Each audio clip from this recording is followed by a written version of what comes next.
Pessoal, bom dia a todos. Então, continuando aqui o nosso curso de álgebra linear, continuando na nossa temática aqui de capítulo 2, sistemas lineares, a gente vai continuar discutindo aqui a questão do escalonamento na aula de hoje. Mas é claro que nós vamos ver o escalonamento a partir de agora, mais no sentido de utilizar as matrizes para fazer o escalonamento e não ter que ficar copiando o sistema linear toda hora. Então, temos algumas coisas bem interessantes para falar aqui hoje. Nosso contexto maior aqui no qual a gente está ainda são os sistemas lineares, ainda é capítulo 2. Né? Então, vamos colocar aqui, sistemas lineares. E estamos estudando, quer dizer, nesse primeiro momento aqui da aula, e já a partir do final da aula passada também, né, como você pode ver aqui, a gente já estava desde o final da aula passada vendo essa interação que existe aqui, essa conexão que existe entre os sistemas lineares e as matrizes. Então, a gente deixou bem claro no final da aula passada que um sistema linear como esse aqui pode ser reescrito na forma matricial, ele fica assim. E aí, se você quiser, por exemplo, fazer escalonamento para achar a solução, você pode, ao invés de trabalhar com toda essa notação aqui, você pode simplesmente pegar essa matriz ou a matriz ampliada, que é melhor ainda, a matrizinha que tem, igual essa aqui, porém com uma coluna a mais, que seria essa coluninha aqui do 1, 4 e 5, você já vai escalonando a matriz ampliada e a questão já termina. Né? Aqui, ó, o escalonamento da matriz ampliada te leva naturalmente à solução do sistema, caso ele tenha solução. Né? Mas, enfim, então a gente precisa entrar nessa seção 2.3. Então, aqui ele relembra as operações elementares para você fazer o escalonamento de uma matriz. Né? E você vai ver que são as mesmas operações elementares para escalonar um sistema linear, é a mesma coisa. Tá certo? Então você tem lá a permuta, vamos colocar aqui na lousa. Vamos colocar assim, operações elementares para escalonamento, tanto de matriz, tanto de sistema linear como de matriz. Operações elementares,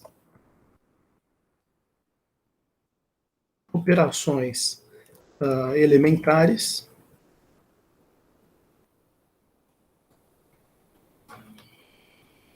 para o escalonamento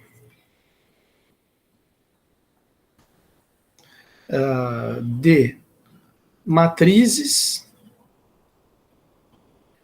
e de sistemas lineares também. Serve nos dois casos, são as mesmas operações. Agora veja, por que essas operações? 2 pontos, né? Vamos colocar elas aqui. Já vou lembrar, a gente já tinha visto a aula passada, mas nunca é demais lembrar. Agora, só um pequeno comentário aqui. Por que dessas 3 operações específicas? Por que é assim? Deixa eu ver se alguém está falando alguma coisa. Bom dia, William. Essas 3 operações são importantes e são realmente as operações elementares para escalonamento, tanto de sistema linear como de matriz, porque lembra daquilo que eu comentei na aula passada, até mostrei no GeoGebra. São as operações que, quando você faz elas nas linhas de um sistema linear, ou seja, nas equações, você não altera a solução do sistema. Você altera as equações, conforme você vai fazendo as operações elementares, mas você não altera a solução ou as soluções do sistema.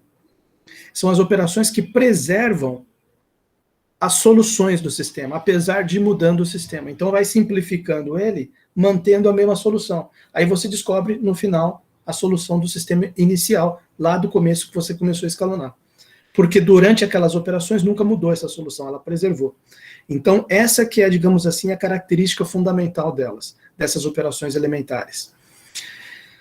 E lembrando, quais são elas? Vamos colocar aqui na lousa. Primeira operação, que você pode fazer tanto no sistema linear como numa matriz, que representa um sistema linear, ou numa matriz qualquer que você quiser.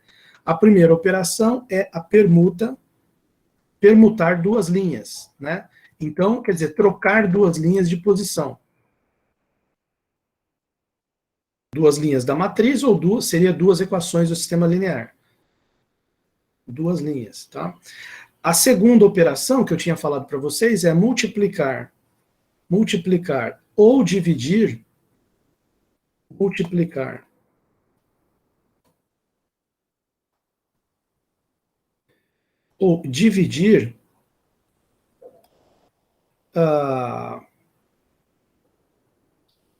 uma linha, ou uma equação, no caso do sistema linear, por um número diferente de zero. Uma linha por um número, vamos chamar de alfa, ou se você quiser pode chamar de K, ou pode chamar de lambda, né? Quer dizer, coloca uma letra lá para representar o número, tá certo?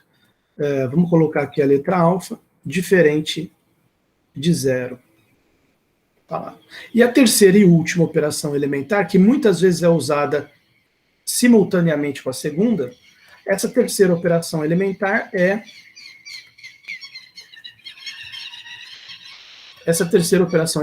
é somar, substituir, vamos colocar assim, substituir uma linha, substituir uma linha pela soma dela mesma com outra.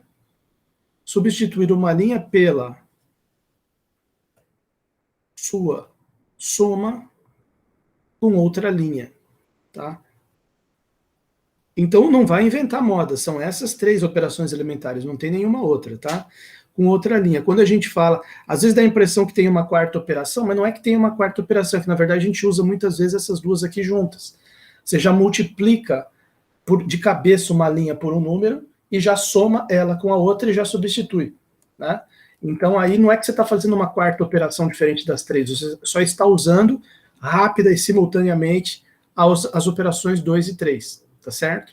Agora, você veja só, ele dá aqui ó, uns exemplinhos com matriz, só para o aluno não ficar muito assim, perdido no espaço-tempo, né? E agora que ele começou a trabalhar mais com o escalonamento das matrizes, ele, não que você não possa utilizar no sistema, também pode, mas aqui nas matrizes ele coloca essa anotação aqui para indicar cada uma das operações elementares. Então, porque muitos alunos, até com razão, na minha opinião, eles comentam que, quando eu estou fazendo escalonamento aqui no meu caderno, no exercício, ou mesmo na hora da prova, eu gosto de, a cada passo que eu faço o escalonamento, até para eu não me perder, se eu tiver que voltar e conferir, a cada passo que eu faço, eu quero indicar ali do lado qual foi a operação elementar que eu fiz. Às vezes a gente faz até mais de uma operação numa passagem só do escalonamento. Então você pode, se ele tiver 7, 8, 9 passos, se você chegar lá no último passo, 10º passo, terminei, confere a resposta e está errada, você quer voltar e refazer o seu escalonamento. E aí o que acontece? Você já não se lembra o que você fez em cada passo daquele monte de operações elementares. Então, muitas vezes é legal a gente escrever. E aí ele coloca aqui uma anotação. Então, se você vai permutar duas linhas, ele até confundiu aqui, acho que ele errou, né? Aqui ele tinha colocado uma flechinha com duas pontas e aqui já parece que errou, né? Então, se você vai fazer a primeira operação elementar, permutar duas linhas, a linha I com a linha J, você já escreve LI, flechinha de duas pontas, LJ. Se você vai multiplicar uma certa linha, a iésima linha, por um número não nulo, K, LI vira K vezes LI. Se você vai fazer a terceira operação, você vai pegar a iésima linha, por exemplo, aqui a terceira linha, menos 3, 4, e vai somar ela com a primeira linha multiplicada por 2. Então, você indica lá, o L3 vai virar soma de L3 com 2 vezes L1. Então vamos lá, de cabeça, 2 vezes L1 fica 2, 0. Soma com L3 vai ficar menos 1, 4. Menos 1, 4. E aí você deixa anotado lá em algum lugar que aqui desse etapa de cima para essa, você fez isso aqui. Agora, essa flechinha aqui, ele está só usando para efeito didático aqui, que passou de uma matriz para outra. Eu, né, e o próprio livro também indicou isso, costumo usar aquela anotação do tiozinho. É que acho que a anotação do tio ele falou só para sistemas, né? Mas você pode utilizar para matrizes também. Cadê? Teve um momento que ele falou, quando a gente utiliza a anotação ali, que é um tio, quer ver que eu perdi aqui o local onde ele falou aquilo. Mas tem um local onde ele fala aqui, que em vez de usar aquela flechinha, você vai, cada etapa do escalonamento que você faz, você coloca aquele sinal do tio, um acento. Puxa, aqui, ou então vai ver, ele não falou, eu não sei, perdi aqui o local onde ele tinha comentado aquilo. Talvez ele ainda vai falar aqui embaixo, agora eu não lembro mais, deixa eu ver aqui. Não sei, tinha um local aqui que ele tinha comentado, mas agora eu perdi, depois eu tento achar para você. Aqui, ó, é aqui mesmo. Se A e B são matrizes M por N, dizemos que B é linha equivalente a A, se B for obtida de A, através de um número finito de operações elementares, de uma daquelas 3 operações que eu coloquei aqui na lousa. Quer dizer, toda vez que você pega aqui uma matriz e você faz alguma dessas operações, e aí você obtém outra matriz, você partiu da matriz A, chegou na matriz B, a matriz B é linha equivalente à matriz A, e vice-versa. A matriz A é linha equivalente à matriz B. Só que eu pessoalmente não fico toda hora falando linha equivalente, eu falo só equivalente e coloco esse símbolo do tio aqui. Ele fala que pode usar o símbolo da flechinha também. Aí às vezes o cara coloca a flechinha para já colocar aqui a operação que fez embaixo, né? Tem isso aqui também. Como muitas vezes eu não escrevo essa operação, que eu sou preguiçoso, aí eu vou colocando o tio. Mas realmente, para escrever a operação pode ser melhor colocar flecha. Aí é uma questão de notação, tá certo? Mas uma matriz é equivalente ou linha equivalente à outra, quando a diferença entre elas é apenas um número finito dessas operações elementares, tá certo? Bom, aqui ele dá alguns exemplos e tal, não vou ler porque é muito, né, se vocês quiserem, bom, por que a gente sabe que essa matriz 1, 0, 4, menos 1, menos 3, 4 é equivalente a 1, 0, 0, 1, 0, 0? Porque se você consegue partir dessa e chegar até ela só por operações elementares, olha lá, pegou a linha 2, somou com menos 4L1, menos 4, mais 4, zerou aqui, beleza, menos 1. Depois pegou a linha 3, somou com 3 vezes L1. Então, 3, menos 3, zerou aqui, 4. Então já ficou 1, 0, 0 menos 1, 0, 4. Pegou a linha 2, multiplicou por menos 1. Para assumir esse menos 1, virou 1. Pegou a linha 3 e somou com menos 4L2. Pronto. Tá certo? Bom, aplicou várias operações elementares, saiu dessa matriz e chegou nessa. Então todas elas são equivalentes entre si. Inclusive a primeira com a última, né? Bom, 2 sistemas, aqui é um teorema importantíssimo, apesar de não ter demonstração agora, a gente tem que saber isso. 2 sistemas que possuem matrizes ampliadas equivalentes são equivalentes, né? Vamos colocar esse teorema aqui. Primeiro vamos colocar aquela observação, né? Matrizes ou sistemas lineares,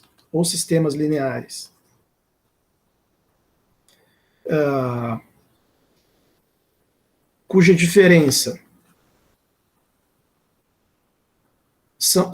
diferença são apenas operações elementares, eu vou escrever com as minhas próprias palavras aqui.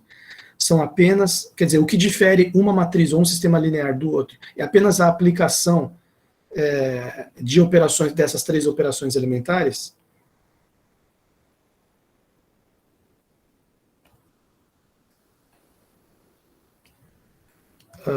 Elementares são sistemas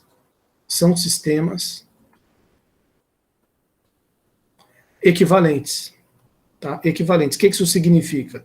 Isso significa que esses sistemas terão, na verdade, sistemas ou matrizes, né? Então vou colocar assim são equivalentes. Pouco importa se são sistemas ou matrizes, são equivalentes.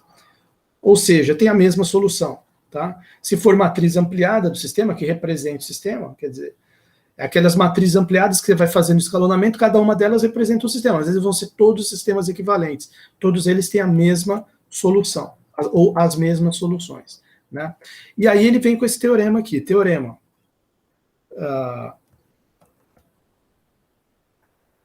Dois sistemas que possuem matrizes ampliadas equivalentes são equivalentes, claro. 2 sistemas lineares. 2 sistemas lineares com matrizes ampliadas equivalentes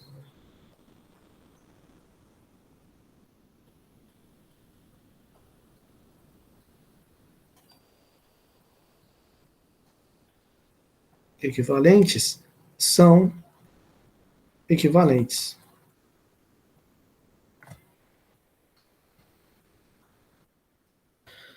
Bom, então aqui ele faz alguns comentários, né? O processo utilizado para se resolver, nós já vamos ver aqui uns exemplos e tal, que eu vou discutir com vocês, mas só para não pular esse comentário aqui, como vimos, o processo utilizado para se resolver sistemas por eliminação de incógnitas corresponde a passar de uma matriz ampliada do sistema inicial para matrizes equivalentes a esta, via aplicação das operações elementares, você vai obtendo outras matrizes equivalentes, até que chegamos a uma matriz conveniente. que ele quer dizer com essa conveniente? Que indique a solução do sistema original. A mais simples, né? A mais simples, por exemplo, aqui eu vi que, ó, por exemplo, esse sisteminha, ele já traduziu aqui na forma matricial. Aí, a partir da forma matricial, a gente monta essa matriz ampliada do sistema. Com a matriz ampliada do sistema, você vai aplicando as operações elementares, vai fazendo o escalonamento. E aí você chega aonde? Até uma matriz conveniente, que já te indica a solução x igual a 3, y igual a menos 2, z igual a 2. Matou a solução do sistema. Tá? É isso que ele está dizendo aqui nesse comentário. Bom, você pode observar que a matriz final tem uma forma especial, aquela que eu acabei de mostrar. Ela é um exemplo do que chamaremos de matriz linha reduzida à forma escada, ou seja, uma matriz na forma escalonada.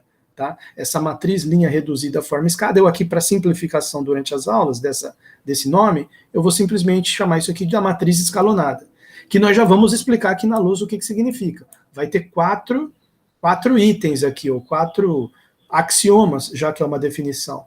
4 axiomas que eles têm de ser satisfeitos para que a gente possa dizer que a matriz está escalonada, ou seja, que ela está na linha reduzida à forma escada, como diz aqui o livro. Né?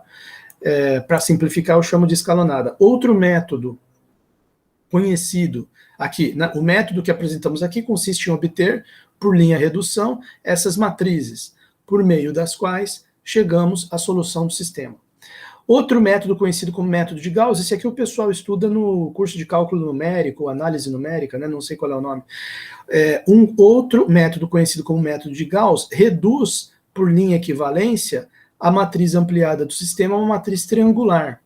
Então aqui ele quer só dizer o seguinte, através das operações elementares, você pode, ao invés de chegar até esse ponto aqui, onde a matriz fica assim, que é como a gente vai fazer, que é a matriz na forma escada, que é a escalonada, no método de Gauss você só zera essas 3 aqui de baixo. Zerou os 3 aqui de baixo, você já tem o z igual a 2. Substitui na equação de cima, já tira o y, menos 2. Aí substitui o y e o z na primeira, já tem o x. Então, digamos, o método de Gauss ele vai até a matriz ficar triangular superior, digamos assim. Ou triangular inferior também, né? Se for triangular inferior, aí você tira aqui o x, depois o y, depois o z. Né? Ou, como eu falei no primeiro caso, tira primeiro o z, depois o y, depois o x. Mas, de qualquer forma, esse método de Gauss, digamos assim, não é exatamente o que a gente vai fazer aqui. A gente vai fazer a matriz ficar desse jeito, que é zerando, vai ficar só a diagonal principal, que não é, aqui não é uma matriz quadrada, então não é correto falar diagonal principal, mas, digamos assim, vocês entendem o que eu quero dizer, né? Você já vai entender o que a gente vai fazer conforme eu colocar esses 4 itens aqui na lousa, que é o que eu vou fazer agora, tá? Porque esses 4 itens vão dizer pra gente o que é colocar uma matriz linha reduzida na forma escada. Ou, para simplificar, como eu digo, o que é realmente deixar uma matriz escalonada. É essa definição aqui. Então vamos colocar aqui na lousa.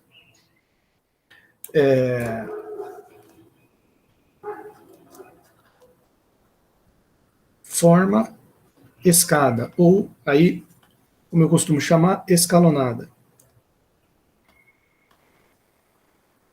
Então, quer dizer, nós vamos dizer, olha bem o que ele diz aqui no teorema, né? no livro aqui, definição, uma matriz M por N é linha reduzida à forma escada, ou simplesmente escalonada, se esses 4 itens aqui forem respeitados. Tá? Então, item A, já vou colocar direto os itens aqui. Item A, primeiro item que tem que ser respeitado. O primeiro elemento não nulo de uma linha não nula da matriz tem que ser 1. E se não for, aí você aplica a operação elementar para conseguir isso aqui. Porque enquanto não tiver isso aqui, ainda não terminou o escalonamento. Né? Então, primeira axioma, o primeiro elemento não nulo de uma linha não nula é 1. Né? Primeiro elemento não nulo da linha, que for não nula, obviamente, tem que ser o número 1. Ponto final. Segundo item do escalonamento, da forma escada, né, da forma escalonada. Cada coluna que contém o primeiro elemento não nulo, esse que é igual a 1, que eu falei no item anterior, cada coluna que contém o primeiro elemento não nulo da linha, que é esse umzinho, a coluna tem que ter todos os seus outros elementos iguais a zero. Por exemplo, vamos ver essa matrizinha que está aparecendo aqui no canto. O primeiro elemento não nulo da linha está aqui, é 1. Então o item A está perfeito. Aí item B, os outros elementos dessa coluna tem que ser tudo zero. Primeiro elemento da segunda linha não nulo está aqui, é 1, está certo o item A. Os outros elementos da coluna tem que ser zero, está certo o item B. Então, esse item B aqui também temos que colocar. Os outros elementos da coluna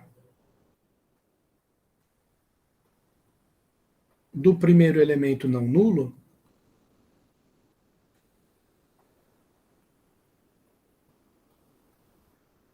tem que ser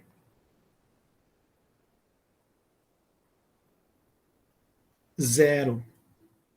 Ok? Item B. Agora, o item C. O item C é bem simples, mas ele tem que ser respeitado também. Toda linha nula ocorre abaixo de todas as linhas não nulas. Isto é, daquelas que possuem pelo menos um elemento não nulo. Então, se por acaso ao longo do processo de escalonamento acontecer de zerar completamente uma linha, o que pode acontecer muitas vezes, é aqui também ele deu um exemplo de um que tem uma linha totalmente nula. Aqui também, um que tem uma linha totalmente nula. Se isso acontecer, para a matriz ficar realmente na forma escalonada, você tem que colocar essa linha nula, ou essas, se aparecer mais de uma, para baixo das linhas não nulas. Tá? Linha nula, toda linha nula ocorre abaixo de todas as linhas não nulas. Vou colocar assim, exatamente como está aí. Toda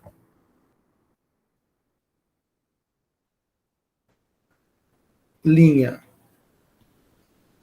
nula abaixo tem de estar, né? Tem que ficar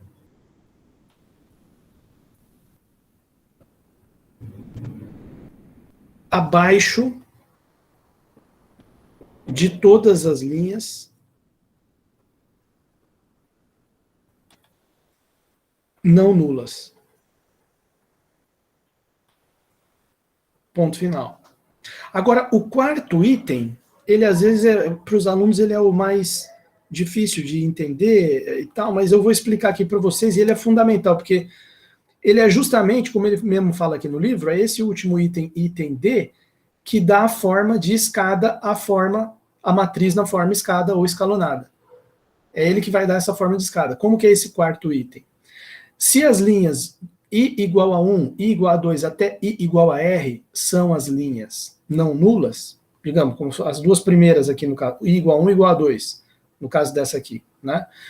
Se as linhas de 1 até R são as linhas não nulas, e se o primeiro elemento não nulo da linha I ocorre na coluna KI, então os Ks têm que formar uma sequência crescente. Né? Então, deixa eu mostrar isso aqui para vocês com um exemplo, em vez de escrever isso aqui de novo na lousa. Imagina que você tem aqui uma matriz.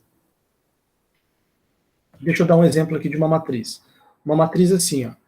0, 2, 0, 1. Aqui já está errado porque o primeiro elemento não nulo tem que ser 1. Né? Então, vamos supor que essa parte já está certa. 0, 2. Aí depois você tem aqui 0, 0, 0, 1. Depois você tem aqui 1, 0, menos 3, 0. E aqui você tem uma linha nula no final. Vamos supor, é um exemplo. Então, quem são as linhas não nulas aqui? As linhas não nulas são I igual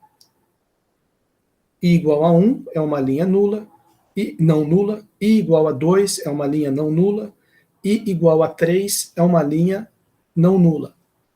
Tá aqui as três linhas não nulas. E quais que são os KIs? Ele fala que o KI é o número da coluna, a coluna KI é a coluna na qual ocorre o primeiro elemento não nulo da linha I. Então, o primeiro elemento não nulo da linha 1 ocorreu na coluna 2. Então, K1 é igual a 2. O primeiro elemento não nulo da linha 2 ocorreu na coluna 4. 1, 2, 3, 4. Então, K2 igual a 4. O primeiro elemento não nulo da linha 3 ocorreu na coluna 1, logo na primeira coluna. 1. Então, se eu for escrever essa sequência aqui, K1, K2, K3, no nosso caso vai até o 3, olha como é que ela vai ficar. K1, que ele quer que fique assim, né? K1 menor que K2, menor que K3. Aí eu vou escrever, vai ficar assim, 2 menor que 4, menor que 1. Tem alguma coisa errada aqui. 2 menor que 4, tudo bem, mas 4 é menor que 1, 2 é menor que 1 também, então isso aqui está errado. E o que ficou errado aqui? Primeiro elemento aqui, não nulo, depois foi para cá, até aí tudo bem, 2 menor que 4, mas depois voltou para cá, não pode voltar para a esquerda. Tem que ir indo só para a direita cada vez mais. Você entendeu? Isso aqui está errado. Então, qual seria o jeito de corrigir isso aqui, nesse caso do meu exemplo? No caso do meu exemplo, a gente teria que pegar essa matriz e trocar essa linha 2 com a 3 e depois com a 1. Subir, pegar essa linha 3 aqui, subir 2 linhas e jogar essas outras 2 para baixo. Então, faz as permutações e aí você obtém a seguinte matriz. Ela vai ficar assim. Agora eu vou fazer ela correta aqui, ó. Essa linha aqui vem para a primeira posição, 1, 0, menos 3, 0. E essas duas aqui descem, uma posição cada uma. 0, 1, 0, 2, 0, 0, 0, 1, 0, 0, 0, não, perdão, 0, 1, 0, 2 e 0, 0, 0, 1. E aí aquela linha totalmente nula no final. Aí o que você percebe aqui? Novamente, as linhas não nulas são 1, 2 e 3. I igual a 1, I igual a 2, I igual a 2 e I igual a 3. São as linhas não nulas. Agora, como é que vão ficar os casinhos aqui nesse caso? O K1 é a coluna onde ocorre o primeiro elemento não nulo da linha 1. K1 igual a 1. O K2 é a coluna na qual ocorre o primeiro elemento não nulo da linha 2. O primeiro elemento não nulo da linha 2 ocorreu na coluna 2. E o K3 é a coluna na qual ocorre o primeiro elemento não nulo da linha 3, a coluna 4. Então aí realmente, se você for escrever K1 menor que K2 menor que K3, vai dar certo, porque vai ficar 1 menor que 2 menor que 4. Por isso que a gente diz que essa condição do item 4, ela é justamente a condição que vai dar esse aspecto de escada aqui para a matriz. Tá certo? Como que eu gosto de guardar na minha mente essa condição D, para ficar mais fácil de entender? Os primeiros elementos não nulos de cada linha, que são esses unzinhos, eles têm que ir cada vez mais para a direita, conforme eu vou descendo cada vez mais para baixo, né? Indo cada vez mais para baixo na matriz, eu vou verificando que os números uns, que são os primeiros elementos não nulos de cada linha, vão indo cada vez mais para a direita para formar uma escada. Aí tá certo, aí essa sequência realmente fica crescente. Então aqui eu vou deixar o errado e vou deixar o certo para vocês compararem e vocês entenderem o que significa essa condição D, tá certo? Bom, ele dá alguns exemplos aqui para a gente analisar, né? Deixa eu perguntar para a turma, tem alguém acompanhando essa aula aí? Vocês estão entendendo o que eu estou falando até agora ou não? Está muito difícil. Vamos ver se tem alguém acompanhando. Aê, valeu, João Eduardo, Milene, Isabela Bratti, Gustavo Farias, muito obrigado pela presença de vocês. Obrigado por estarem prestando atenção e entendendo. Essa matriz aqui, tá, ó, por exemplo, essa que eu escrevi aqui, dá para a gente dizer que ela já está perfeita, não tem mais nada para fazer? Vamos analisar os 4 itens aqui que a gente colocou. Primeiro item, o primeiro elemento não nulo de cada linha é 1? Correto, o primeiro elemento não nulo de cada linha é 1. Segundo item, na mesma coluna do 1, os outros elementos da coluna do primeiro elemento, é tudo 0? Tudo 0, tudo 0, opa, aqui não, então aqui falhou. O que você teria, se você estivesse escalonando essa matriz num exercício na prova, o que estaria faltando fazer aqui? Uma operação elementar seria qual? Multiplica de cabeça essa L3 por menos 2 e soma com a linha de cima. Aí zera esse aqui. Então você vê, faltou zerar esse aqui. Quer dizer, o item B já não foi satisfeito aqui. O item C, as linhas nulas estão para baixo das não nulas. Não, esse aí está certo. E o item D, os números 1 vão indo cada vez mais para a direita, está certo também. O que falhou foi o item B aqui nesse caso, né? Você teria que multiplicar por menos 2 e somar. Vamos ver os exemplos aqui do livro. O que falhou aqui? Vamos ver. Primeiro elemento, 1, está certo. Na coluna do 1 tem que ser a mesma coisa. Aqui precisaria somar essa terceira linha com a segunda para zerar esse cara. Né? Segundo exemplo, aqui já tem duas coisas falhando. A primeira, esse 2 tinha que ser 1 e tem que trocar essas duas linhas para que esse primeiro, porque senão falha aquele item D, né? Não vai fazer a forma escada aqui. Tem que vir esse 1 aqui para cima e esse 2 que vai virar 1 tem que vir aqui para baixo. Então faltou permutar essas duas linhas. Vamos ver essa aqui, primeiro elemento. Opa, aqui eu já estou vendo de cara um erro. Né? Essa linha nula tem que vir para baixo. Faltou fazer isso. E esse número menos 1 aqui teria que ser 1. Tem que multiplicar por menos 1. Né? Aí de resto vai estar certo. Né? E essa aqui está perfeito. Ó, tem todas as condições satisfeitas. Primeiro elemento não nulo de cada linha é 1. A linha nula está para baixo das outras. Na mesma coluna do 1, o resto é 0. Na mesma coluna do 1, o resto é 0. Os 1 estão cada vez mais para a direita. A linha nula está para baixo. Então, essa matriz aqui está perfeita. Ela está escalonada. Tá? Esse teorema aqui é importantíssimo. Daqui a pouco a gente vai fazer escalonamento de matriz aqui. Vamos fazer aqui uns 2 exemplos. Então, você vai... a gente vai ter chance de praticar isso aí e ver direitinho como é que acontece, né? Então vamos encerrar esse vídeo para ele não ficar muito longo e vamos gravar agora a próxima que vai ter os exemplos, né, no próximo vídeo. Para não ficar muito longo.